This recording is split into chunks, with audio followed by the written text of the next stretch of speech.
Hello friends, बहुत बहुत स्वागत है आपका super fast study and experiment पर। तो फ्रेंड्स, इस वीडियो में हम डिस्कस करने वाले हैं कुछ selected interview question and answers on compressor, यानी कि कंप्रेसर से रिलेटेड कुछ इंटरव्यू क्वेश्चन एंड आंसर हम डिस्कस करेंगे। ये इस वीडियो का पार्ट 2 है। इससे पहले मैंने पार्ट 1 अपलोड किया था, जिसमें बहुत सारे मेरे जो सब्सक्राइबर्स हैं, जो व्यूअर्स हैं, उनका कमेंट्स आया था कि सर पार्ट 2 अपलोड करिए। तो उसी को देखते हुए मैंने ये पार्ट 2 अपलोड करने का डिसाइड किया और आज ये अपलोड कर रहा हूँ। तो चलिए वीडियो को स्टार्ट करते हैं, बने रहिएगा वीडियो में अंत तक। सबसे पहला क्वेश्चन जो है ये स्पंज आयरन डिवीजन वालों से ज़्यादा पूछा जाता है। What is the difference between screw compressor and lobe compressor. ये क्वेश्चन ऐसा पूछा जाता है कि अगर हम इस लोब कंप्रेशर की जगह स्क्रू कंप्रेशर क्यों नहीं यूज़ कर सकते हैं।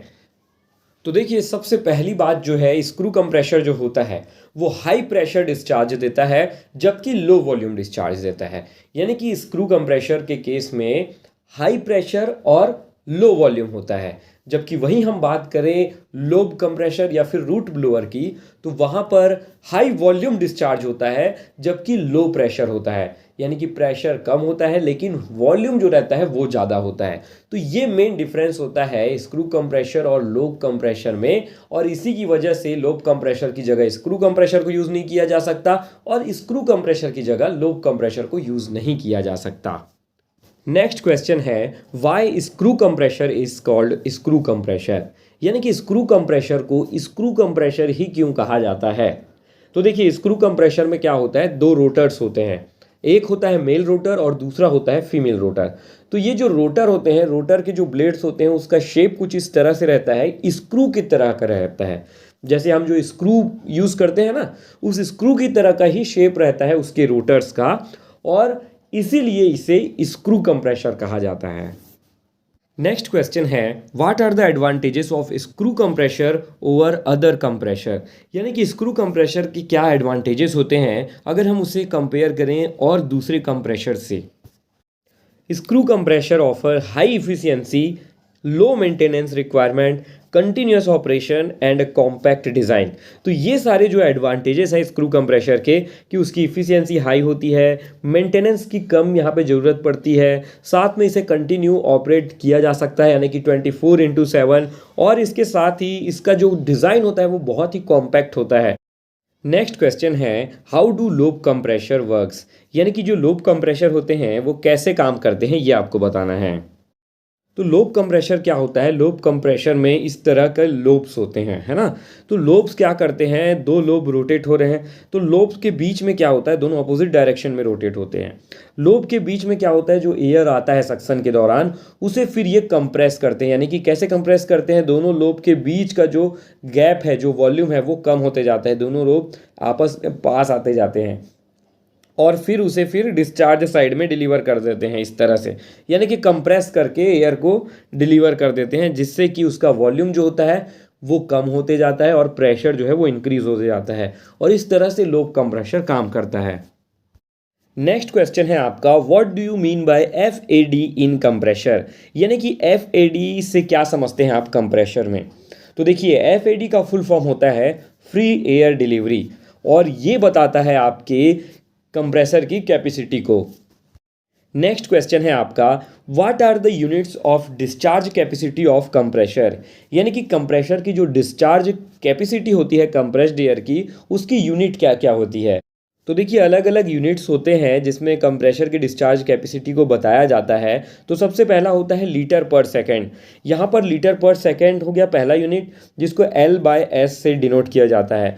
दूसरा हो गया मीटर क्यूब पर सेकेंड, यानी कि मीटर क्यूब पर सेकेंड से भी आपका कंप्रेसर का डिस्चार्ज कैपेसिटी उससे बताया जाता है। और इसके साथ ही एक होता है CFM, यानी कि क्यूबिक फीट पर मिनट। इससे भी आपके कंप्रेसर की डिस्चार्ज कैपेसिटी को शो किया जाता है, बताया जाता है। नेक्स्ट क्वेश्चन है, what is duty cycle in compressor. यानी कि आपको ये बताना है कि कंप्रेशर में ड्यूटी साइकिल क्या होता है।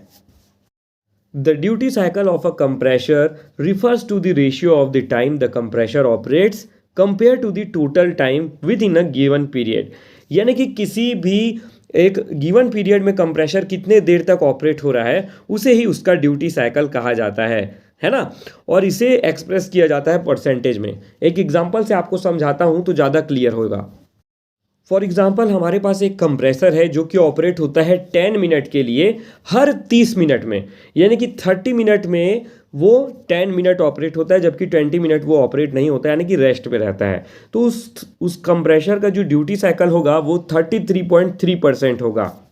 अब ये 33.3% कैसे आया, देखिए 10 मिनट जो होगा वो 30 मिनट का, अगर हम परसेंटेज निकालेंगे 30 मिनट का 10 मिनट कितना होगा, तो वो 33.3% होगा, है ना। नेक्स्ट क्वेश्चन है आपका, what is the standard duty cycle of an compressor used in industries, यानी कि जो इंडस्ट्रीज में यूज़ किए जाते हैं जो कंप्रेसर, उसका स्टैंडर्ड ड्यूटी साइकिल जो होता है वो कितना होता है। तो इसका आंसर है 50 to 100%। नेक्स्ट क्वेश्चन है, what is a positive displacement compressor, यानी कि पॉजिटिव डिस्प्लेसमेंट कंप्रेसर क्या होता है। तो a positive displacement compressor discharge a fixed volume of air, यानी कि जो पॉजिटिव डिस्प्लेसमेंट कंप्रेसर होते हैं वो एक फिक्स वॉल्यूम के एयर को डिस्चार्ज करते हैं। नेक्स्ट क्वेश्चन है, how to check very fine leaks in compressors pipelines, यानी कि कंप्रेशर के पाइपलाइंस में बहुत ही फाइन अगर लीकेज है तो उसे कैसे चेक किया जाता है।